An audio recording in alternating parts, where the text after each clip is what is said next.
Oi, gente, espero que vocês estejam bem. A gente vai começar agora uma série de vídeos da UERJ. A gente vai fazer o exame de qualificação agora, o primeiro de 2024, depois o segundo de 2020, aliás, da UERJ 2024, que aconteceu em 2023, né? Depois do segundo exame de qualificação da UERJ 2024, por fim, a gente vai para o exame de qualificação que aconteceu esse ano, alguns meses atrás, que é relativo ao UERJ 2025. Então, já saibam o que esperar nos próximos meses aqui no canal.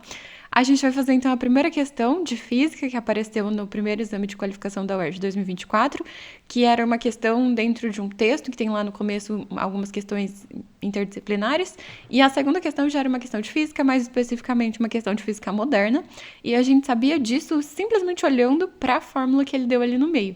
Então antes da gente ler, a gente já olha, ele deu um ΔT1 igual ΔT2 sobre raiz de 1 menos V quadrado sobre C quadrado. Isso é uma fórmula bastante famosinha lá da parte de relatividade especial da física moderna. E como boa parte das escolas de ensino médio, talvez, muitas vezes não trabalha a física moderna, quando cai isso em vestibular, geralmente a própria questão dá a fórmula que a gente tem que usar, que é exatamente o que acontece nessa questão. Então, olhando para a questão, a gente vai ler, né, de fato, o que está acontecendo, e aí, basicamente, o que a gente vai ter que fazer é aplicar essa formulinha que ele deu. Então, vamos ler, vamos entender o que ele deu, e aí a gente analisa. Mas, se a gente já quiser pensar melhor sobre as ideias da física moderna, a gente sabe que essa coisinha que está aqui embaixo, o V sobre C, é o que normalmente a gente chama de beta. E aí, 1 sobre essa raizona, que seria 1 sobre a raiz de 1 menos beta quadrado, é o que a gente chama de gama. Então, o que a gente vai ter que aplicar é que o ΔT1 é igual gama vezes ΔT2. Se vocês não lembrassem dessas duas letrinhas, do beta e do gama, não tinha problema nenhum, era só usar a própria fórmula, mas como a gente já está fazendo essa revisãozinha, e no final eu vou deixar indicado um vídeo onde eu explico mais detalhes dessas questões da relatividade, da parte teórica, né, da relatividade, eu acho que fica mais fácil pra gente organizar a nossa conta, simplesmente, tá bom? Então, não se preocupem se vocês não lembrarem, a ideia é só a gente usar mais ou menos a mesma coisa que está na questão. Mas vamos lá. Então, a questão fala o seguinte. Em um experimento, 2 relógios idênticos e sincronizados apresentam uma diferença perceptível na medida do tempo. Um dos relógios se encontra em repouso, enquanto o outro está em movimento a uma velocidade escalar v constante próxima à velocidade escalar c da luz. Segundo a teoria da relatividade de Albert Einstein, entre o intervalo de tempo ΔT1, medido pelo relógio em repouso, e o intervalo de tempo ΔT2, medido pelo relógio em movimento, observa-se a seguinte relação. Então, a gente sabe, pela relatividade especial, que o tempo passa de uma maneira diferente quando aquela coisa, no caso esse relógio, está se mexendo a uma velocidade muito alta, próxima à velocidade da luz. E é basicamente isso que essa equação está mostrando. E aí ele fala para a gente considerar que o deslocamento do relógio ocorre a uma velocidade, então ele deu o valor de V, que é 12c sobre 13. Então, é 12 partes de 13 partes da velocidade da luz, que é o c. E ele fala que isso durou um ΔT2 de 10 segundos. Lembrando que o ΔT2 é o tempo do relógio em movimento. E ele quer saber quanto que vai corresponder o relógio em repouso. Então, a gente pode perceber que o ΔT2 sendo 10 segundos, todas as opções que a gente tem para o ΔT1 são tempos maiores. Então, a gente percebe que o tempo vai passar mais devagar para quem está se mexendo a uma velocidade muito alta. E é basicamente daí que vem aquela ideia do paradoxo dos gêmeos ou do que acontece no Interestelar. Vocês podem... Sem spoiler, né? Vocês assistem aí, depois vocês vão entender a relação. Então, o que a gente vai ter que fazer, basicamente, agora é substituir o V por esse valor aqui, 12c sobre 13, e tá tudo bem ele ter deixado o c aqui, porque tem c embaixo também, vai cortar, e o ΔT2 ele também deu o valor de 10 segundos. Então, a gente só vai fazer a conta. Aí, mais uma vez, como eu tinha falado no começo, para ficar mais fácil a conta, eu vou descobrir o valor do beta, para depois elevar ele ao quadrado, para daí descobrir o gama, para daí substituir de fato nos tempos, só para não ficar uma conta tão grande assim, para fazer tudo direto. Então, o nosso beta, vou fazer um asterisco aqui para resolver aqui em cima, nosso beta é V sobre C, só que o V é 12C sobre 13, e tudo isso está sobre C sobre 1, para a gente poder fazer o barriguinho. E aí seria até mais fácil, se vocês percebessem, a gente colocar 12C sobre 13 e o 13 embaixo já junto com o C, que é exatamente o que a gente chega quando a gente faz o barriguinho. Eu gosto de já fazer direto. Aí a gente percebe que tem C em cima e embaixo, a gente já pode cortar o C.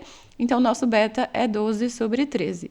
E aí, para descobrir o que vai ter dentro da raiz ali embaixo, a gente tem que fazer 1 menos esse beta, que é v sobre c, ao quadrado. Então, vou elevar ao quadrado já o beta, que, mais uma vez, é v quadrado sobre c quadrado. Então, é só a gente fazer 12 sobre 13 ao quadrado. E uma fração ao quadrado é simplesmente o número de cima ao quadrado e o número de baixo ao quadrado, normalmente. Então, a conta que a gente vai fazer agora é 12 ao quadrado, que é 144, sobre 13 ao quadrado, que é 169. E aí, lá embaixo, a gente tem 1 menos esse beta ao quadrado. Então, para a gente poder substituir isso aqui dentro, a gente tem que fazer 1 menos essa fração. Vou fazer aqui do ladinho. 1 menos beta ao quadrado é 1 menos 144 sobre 169. Como é que a gente faz essa subtração? Eu vou ter que transformar esse 1 inteiro em um número que tenha 169 embaixo. Para ter 169 embaixo, ficar 1 inteiro, tem que ter 169 em cima também. Então, 169 sobre 169, menos o segundo número eu vou copiar, 144 sobre 169. Aí é só a gente fazer a subtração das frações, lembrando que quando a gente subtrai frações, a gente copia o número de baixo, que é o 169, e faz a subtração do de cima. 169 menos 144 dá exatamente 25. Certo? Só que isso aqui está dentro da raiz. Então, a gente vai ter que tirar a raiz disso aqui, para a gente poder descobrir 1 menos beta ao quadrado. Ixi, acho que eu tô na frente, peraí. Eu tô na frente, eu vou fazer embaixo, pera lá. Então, para a gente descobrir a raiz disso aqui, raiz de 1 menos beta ao quadrado, a gente vai fazer raiz de 25 sobre 169.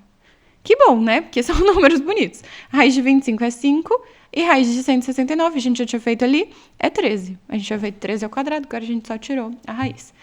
Certo, isso é 1 menos beta ao quadrado. Aí, para a gente descobrir o gama, vou pôr 2 asteriscos aqui. Para a gente descobrir o gama, a gente tem simplesmente o inverso.